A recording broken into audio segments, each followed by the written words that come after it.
Boa tarde a todos. Os meus mais sinceros votos de um início de semana pacífico a todos nós.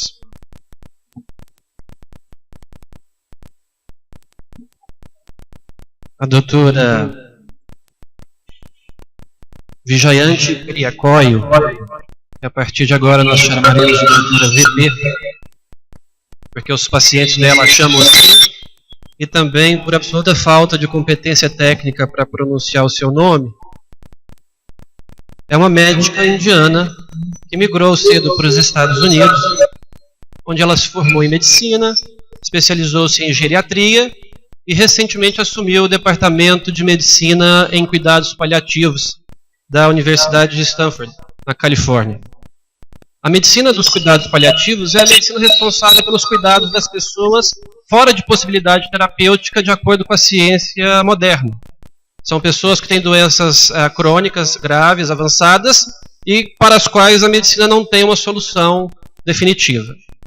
É um ramo da medicina relativamente novo e que ainda sofre um grande preconceito até mesmo pelos próprios médicos que não sabem muito bem lidar com a morte, o morrer, como proceder diante de pacientes fora de possibilidades terapêuticas. Mas essa médica extremamente competente, no ano de 2015, recebeu a visita no seu consultório de um paciente peculiar. Um homem de 78 anos, veterano da Segunda Guerra Mundial, que nós chamaremos de Sr. M, e que sofria de uma doença fora de possibilidade terapêutica. O Sr. M era portador do que em medicina nós chamamos de insuficiência cardíaca congestiva grave, refratária a qualquer tipo de medicação. Não respondia a qualquer tipo de medicação, e ele adquiriu essa insuficiência cardíaca ao longo de muitos infartos sucessivos. Cada um desses infartos mordia um naco do seu músculo cardíaco, enfraquecendo, de modo que ele apresentava um quadro muito parecido com essa senhora, com acúmulo de líquidos no corpo, que é isso que a insuficiência cardíaca faz, as pernas ficam inchadas, ficam pesadas, o fígado aumenta de tamanho, dificultando a respiração, mas sem dúvida nenhuma o órgão que mais sofre é o pulmão, que fica encharcado de líquidos e a pessoa tem a nítida sensação de que ela literalmente está se afogando no seco. É uma sensação de desconforto para dormir, a pessoa não consegue dormir porque ela sente falta de ar e por causa disso o Sr. M era dependente crônico de uma cadeira de rodas porque ele tinha dificuldade para respirar aos mínimos esforços. Ir ao banheiro, ir à cozinha, já lhe causava um extremo desconforto respiratório e dor. Além disso, ele era também dependente da sua bala de oxigênio, a sua companheira fiel, porque ele tinha uma sede de oxigênio constante devido a esse problema cardíaco. E a primeira pergunta que a doutora VP fez ao Sr. M foi se ele havia sido realmente um veterano de guerra e se ele havia servido em qual divisão do exército americano, ao que ele respondeu entusiasticamente com esforço, dizendo que ele era um batedor do exército americano na Segunda Guerra Mundial. E aí ele apontou o peito, o distintivo da jaqueta que ele usava, com muito orgulho, e ela lhe perguntou o que exatamente ele fazia na guerra, qual era a função dele na guerra. E ele, tentando mostrar um pouco de desinteresse pelo assunto, respondeu que ele fazia coisas banais, desinteressantes, coisas que qualquer outro soldado faria. Foi quando a sua esposa interviu e afirmou para a doutora VP que ele não gostava muito de falar sobre os assuntos da guerra, que aquilo lhe trazia extremo desconforto. E aí ela perguntou para ele se ele sofria de síndrome do estresse pós-traumático, que é muito comum nos soldados que voltam de conflitos, né? Porque eles são obrigados a fazerem coisas que chocam com a moral e a ética deles próprios durante esses conflitos. E ele não quis responder. E aí ela perguntou da dor, se ele estava com muita dor, se ele precisava de medicação para dor, e ele respondeu agressivamente que ele se recusava a tomar medicações para dor, especialmente aquelas medicações opioides, a morfina e os seus derivados, e ela, muito acostumada a lidar com pacientes portadores de doenças terminais, entendeu completamente, perfeitamente os motivos pelos quais ele recusava o uso dessas medicações. Acontece que essas pessoas que vão para a guerra e que fazem coisas bárbaras, elas trazem alguns conflitos, e devido ao seu estoicismo e o seu aguerrimento de soldado, eles conseguem bloquear no seu inconsciente e não deixam trazer à tona para o consciente. E essas medicações opioides, elas têm a capacidade de afrouxar essas barreiras. E essas pessoas têm um derramamento de cenas e de memórias conscientes da consciência. E isso lhe traria muito sofrimento pelo que ele havia feito. Então ele se recusava a tomar as medicações de dor. Ele preferia sentir a dor do que usar a dor física, do que a dor moral que as suas lembranças lhe trariam com o uso dessas medicações.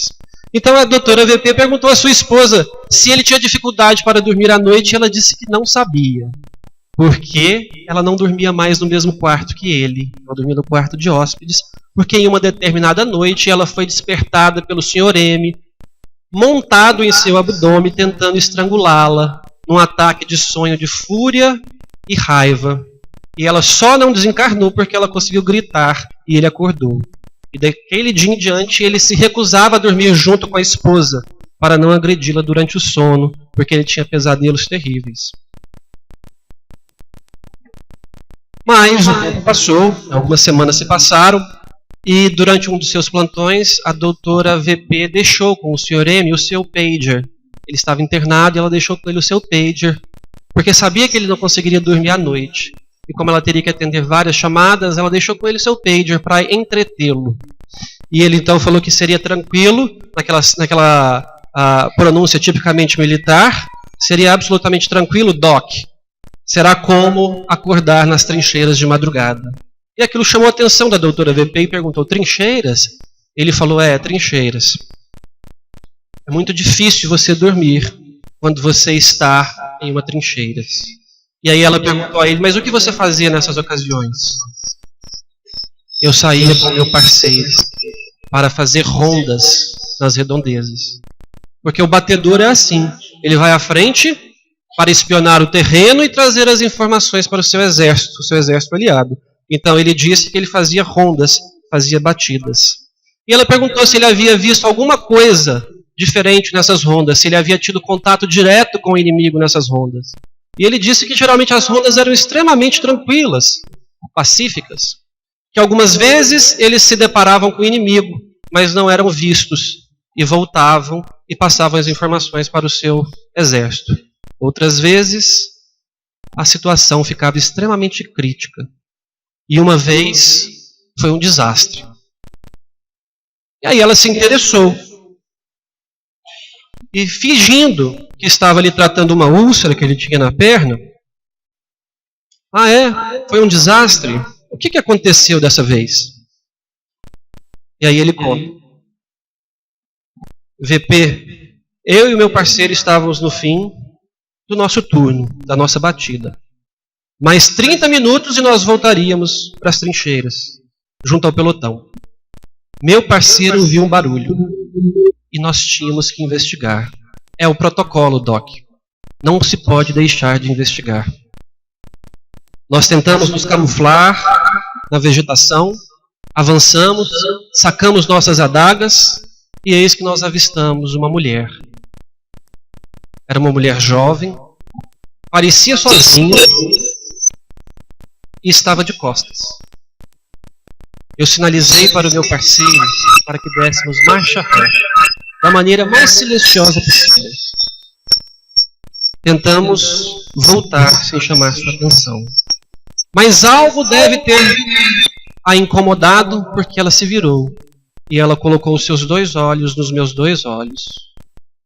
E aí, Doc, é preciso seguir o protocolo. Eu tentei fazer com que fosse o mais rápido possível. Antes que ela entendesse o que estava acontecendo, estava feito. Nós disfarçamos a nossa presença no local e voltamos para as trincheiras. A doutora VP olhou para ele admirado, ele ficou em silêncio alguns minutos e ele disse, Doc, ela estava grávida. Eu percebi isso enquanto eu limpava a minha faca. Ela então se levantou, foi até o café buscou 2 cafés, um para ela e um para ele, e o entregou. E ele então olhou para ela nos olhos e perguntou: VP, eu irei para o inferno por ter tirado a vida de 2 inocentes? E antes mesmo que ela pudesse responder, ele mesmo respondeu: bem, eu descobrirei em alguns dias.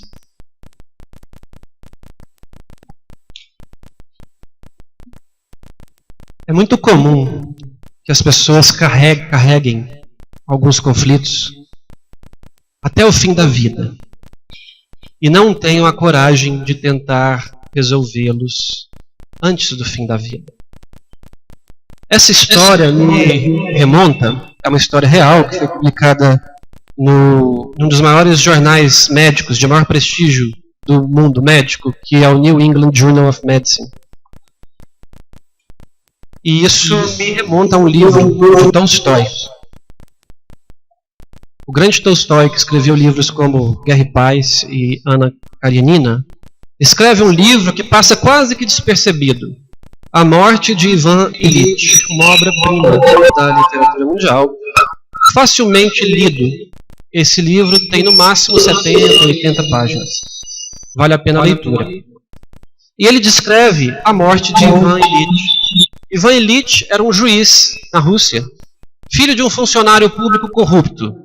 Era o filho do meio, porque o seu irmão mais velho, seguiu a carreira do pai e também se embrenhou pela corrupção do sistema público russo. E o seu irmão mais novo, o mesmo caminho. Ivan Ilitch não queria ser funcionário público. Então ele se dedicou, se estudou e foi ser juiz. Só que Ivan Ilitch, em suas próprias palavras, chega ao fim da vida achando que viveu uma vida de ascensão, subindo a montanha. Mas ele mesmo diz que ele percebe que ao fim da vida, ele desceu a montanha. Ele teve uma vida absolutamente medíocre, no sentido de mediana. Teve um casamento medíocre, porque casou-se por conveniência. Teve uma relação com os filhos medíocre, porque não os atendia em suas necessidades mais básicas sob o ponto de vista emocional. A única coisa que lhe dava prazer era o carteado com os amigos e a disciplina e o rigor na execução de suas sentenças. Até que um certo dia, eis que surge uma dor no canto,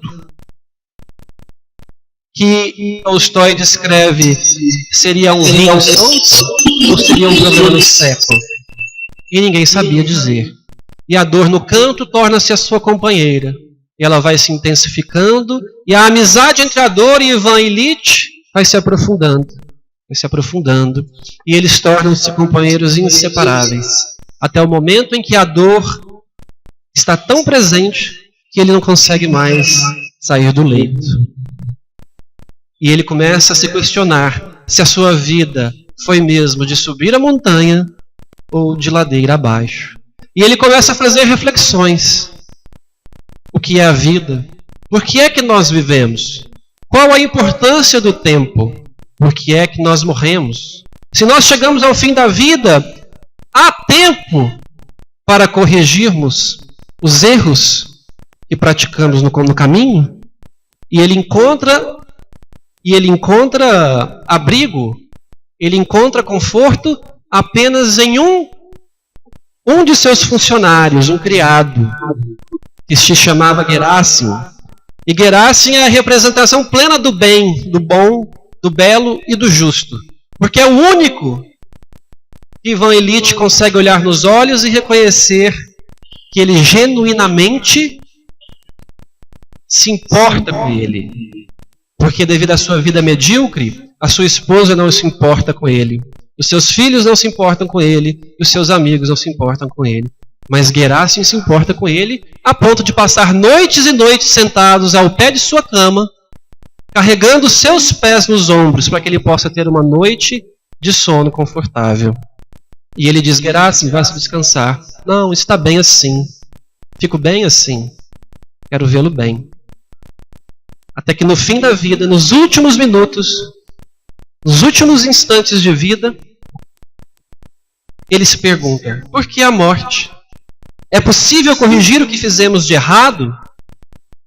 É possível corrigir os nossos conflitos? Então, ele entendeu que havia possibilidade de correção, porque não havia morte. Isso Tolstói. E as suas últimas palavras, antes de partir deste mundo para o outro, são: então é isso. Que alegria! E ele deixa a vida medíocre que teve, com a certeza de que há a possibilidade de corrigirmos os nossos erros. Esse assunto é tão intenso que uma enfermeira no Reino Unido resolveu conversar com as pessoas que estavam no fim da vida e que carregavam os seus conflitos. E ela, Bronnie Ware, ela fez a seguinte pergunta para essas pessoas: quais são os seus maiores arrependimentos? O que você faria diferente do que fez no fim da vida? E ela diz: eu encontrei uma lista grande de arrependimentos, mas no livro me concentrei nos 5 mais comuns. E é sobre eles que nós vamos falar agora. Quais são os 5 maiores arrependimentos das pessoas no fim da vida? Quando elas sabem que a sua vida está no fim. Porque nós agimos e nos comportamos como se a nossa vida não fosse fim. Mas, como nós vamos ver mais adiante, a vida é uma estrada, cuja interrupção pode acontecer a qualquer momento, quando nós menos esperamos. Alguns chegam ao fim da estrada, outros têm a estrada interrompida abruptamente. E aí, se não houve tempo de resolver os seus conflitos consigo mesmo e com as pessoas que o cercam, vai ser extremamente doloroso. Então, o arrependimento número 1 das pessoas que estão na vida é: eu gostaria de ter tido coragem de viver uma vida fiel a mim mesmo, e não a vida que os outros esperavam de mim. Ela diz isso no seu livro, Os 5 Maiores Arrependimentos das Pessoas que Estão Morrendo, né? Que infelizmente não tem tradução para o português, mas quem é familiarizado com a língua inglesa pode adquirir esse livro, que ela discute em 5 capítulos os 5 maiores arrependimentos de maneira fantástica. Gostaria de ter tido coragem de viver uma vida fiel a mim mesmo e não a vida que os outros esperavam de mim. Onde entra Jesus nisso? Na resolução dos conflitos. Jesus foi fiel a tudo aquilo que ele pregou. E é isso que nós precisamos fazer também, para que a gente não chegue à vida, ao fim da vida, com esse arrependimento. Ser fiel àquilo que nós achamos que é bom, belo, justo. Ser fiel àquilo que nós acreditamos. Porque se você é fiel àquilo que você acredita, a sua estrada será leve. Será leve. O segundo maior arrependimento: eu gostaria de não ter trabalhado tanto. E aí, eu estou falando de trabalho material. Tá? Aqui no livro, ela fala do trabalho workaholic mesmo. As pessoas que trabalham até tarde da noite, fim de semana, que gastam todo o seu tempo na conquista do trabalho material. Mas lá no Livro dos Espíritos, na pergunta 674, Allan Kardec pergunta aos espíritos o que é trabalho. E parte da resposta vem que trabalho é qualquer ocupação útil. Qualquer ocupação útil. Não necessariamente o trabalho que nos dá o ganho material financeiro. Então, por exemplo, se você faz um curso de música e essa música é útil, isso é trabalho. Se você faz a prática do bem, a caridade, visita os idosos no sábado à tarde, isso é trabalho. O trabalho para a conquista do bom, do belo, dos caráteres enobrecedores da alma. Aí sim, pode trabalhar o tanto que quiser. Mas o trabalho que te tira do contato com seus entes queridos, de maneira exagerada, é uma causa de arrependimento no fim da vida. Passe mais tempo com os seus familiares, com as pessoas que você ama, mas esteja presente de verdade em pensamento. Dedique-se a sua atenção, o seu olhar, e você não carregará esse arrependimento no fim da vida. Eu gostaria de ter tido coragem de expressar os meus sentimentos. E esse é um arrependimento que nenhum de nós podemos dizer que estamos isentos. Porque nós não temos coragem e temos vergonha. E temos vergonha de expressar os nossos sentimentos. Então, o nosso orgulho, a nossa vaidade, nos impede de olhar para o outro e dizer: como eu te amo.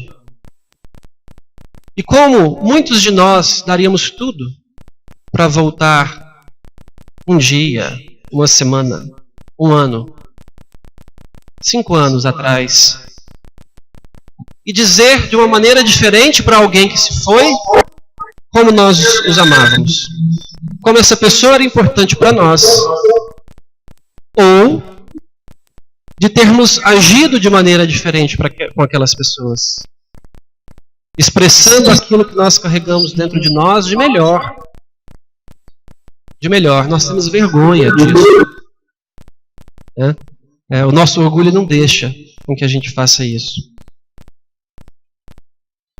Eu gostaria de ter mantido contato com os meus amigos.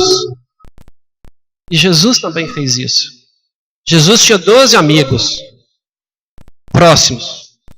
Mas ele não se recusou ao contato com nenhuma pessoa que se aproximou dele, independente de classe social, de hierarquia. A vida de Jesus foi uma ode à amizade. E nós precisamos cultivar os nossos amigos, porque os nossos amigos nos abrem portas valorosas. E como diria o grande poeta Vinícius de Moraes, eu poderia muito bem sobreviver sem os meus amores, mas sem os meus amigos eu não seria nada.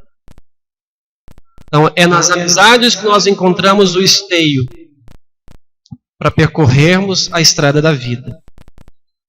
E finalmente o 5º arrependimento: eu gostaria de ter me deixado ser mais feliz. E aí não há como não lembrar do grande Allan Kardec, do grande codificador do Espiritismo, que diz que a verdadeira felicidade só é conquistada por aqueles que promovem a felicidade alheia. Guarde a sua dor no bolso, como disse Cecília Meirelles, e vai cuidar da dor do outro. Aí sim você se permitirá ser mais feliz. Mas ao ler esses 5 arrependimentos, conhecer a história de Ivan Illich e a história do Sr. M, um veterano de guerra, nós poderíamos nos perguntar: onde é que entra Jesus nisso tudo? Jesus disse, em algum momento dos evangelhos, que ele enviaria o Consolador prometido, que seria algo que traria consolação, conforto. Nós aqui acreditamos que o Consolador prometido, a terceira revelação, é o Espiritismo. Algumas pessoas, ainda dentro do meio espírita, acreditam que não há mais espaço para Jesus no Espiritismo. Que o Espiritismo deve ser científico, acompanhar a ciência e esquecer os ensinamentos morais de Jesus. Muito embora todos nós concordemos com a primeira parte da afirmação, não há como concordar com a segunda parte da afirmação. Já que Jesus mesmo disse que mandaria o Consolador prometido. Então vamos perceber qual que é o impacto de Jesus dentro do Espiritismo. Para isso, uma pequena história presente no livro Obras Póstumas, de Allan Kardec. Allan Kardec estava em sua residência, em Paris, e ele ouve pancadas dentro de casa. Várias batidas, que ele não consegue identificar a fonte. E todos nós, que já lemos as obras básicas, especialmente o livro dos médiuns, sabemos que naquela época alguns espíritos se manifestavam através de batidas. Num fenômeno mediúnico, muito bem explicado cientificamente por Allan Kardec. Os espíritos batedores. E então, alguns dias depois, em uma reunião mediúnica, Ele pergunta para a equipe diretora da reunião mediúnica: eu ouvi batidas em minha casa. E os espíritos respondem: era o seu espírito familiar. Era o seu espírito familiar. Com que finalidade ele foi bater em minha casa? Queria comunicar-te contigo. Poderias me dizer quem é ele? Pode perguntar a ele mesmo, pois ele está aqui. E aí o codificador, com a sua elegância natural, com o seu preparo natural de educador, faz a pergunta mais linda. Meu espírito familiar, quem quer que tu sejas, agradeço-te me teres vindo visitar. Consentirá em dizer quem és? Para ti, chamar-me-ei a verdade. O espírito familiar de Allan Kardec chama-se a verdade. Não nos desanimemos. Também somos filhos de Deus. E todos os meses, aqui, durante 1/4 de hora, estarei à tua disposição. O espírito familiar de Allan Kardec, que chama-se a verdade, lhe dará 15 minutos por mês para esclarecer-lhes as dúvidas. E Kardec escreve em uma nota no livro Obras Póstumas a proteção desse espírito, cuja superioridade eu não estava longe de imaginar, jamais de fato me faltou. A sua solicitude e a solicitude dos bons espíritos que agiam sob suas ordens se manifestou em todas as circunstâncias de minha vida. Quer para me ajudar a me remover das dificuldades materiais, quer para facilitar as execuções do meu trabalho. Então, o espírito familiar de Allan Kardec se chamava a verdade. Lhe dava 15 minutos por mês. E ele conseguiu perceber que era um espírito muito superior. Muito superior. E Allan Kardec, em 1864, quando nós vamos ver a Revista Espírita, na edição de maio de 1864, estava trabalhando em uma nova obra. Ele, o codificador do Espiritismo, que era um incansável trabalhador, que respondia centenas de cartas todos os meses, porque naquela época não tinha e-mail, WhatsApp, era na mão mesmo. Mantém a Revista Espírita em uma edição mensal, onde ele publica os achados das suas entrevistas com os espíritos, submetendo-os à análise crítica da comunidade, para aquilo que ele chamava de universalização dos espíritos, para trazer solidez e coesão àquilo que ele publicava. Fazia 1000 viagens pelo interior da França para divulgar o espiritismo e também para aprender com outros colegas. Estava escrevendo um livro novo. Ainda assim, estava escrevendo um livro novo. Ele é aconselhado a se recolher e trabalhar nessa obra. E ele escreve lá na Revista Espírita em maio de 1864. Eu a ninguém dera ciência do livro em que estava trabalhando. Estava trabalhando secretamente. Conservaram de tal modo em segredo o título que nem o editor, o senhor Didier, só o conheceu quando da impressão. O título inicial seria A Imitação do Evangelho. Mas o editor, o senhor Didier, após reiteradas observações, sugeriu que o livro deveria se chamar O Evangelho segundo o Espiritismo. E Allan Kardec acatou. E nós não acatamos nem a opinião dos nossos pais, das nossas mães, dos nossos amigos. E o codificador, cujo espírito familiar chama-se a verdade, acata a opinião do Sr. Didier, o editor, e muda o nome do livro para o Evangelho segundo o Espiritismo. E ele continua dizendo que, alguns dias depois, ele recebe a seguinte mensagem em Bordeaux: um novo livro acaba de aparecer. É uma luz mais brilhante que vem clarear a vossa marcha. Há 18 séculos eu vim, por ordem de meu pai, trazer a palavra de Deus aos homens de vontade. Essa palavra foi esquecida pela maioria, e a incredulidade, o materialismo vieram abafar o bom grão que eu tinha depositado em vossa terra. Há várias moradas na casa de meu pai, disse-lhes eu há 18 séculos. Estas palavras, o Espiritismo veio fazê-las compreendidas. Assinado a verdade. Esse era o espírito familiar de Allan Kardec, que nós insistimos em excluir do Espiritismo, achando que o Espiritismo deve seguir carreira solo com a ciência.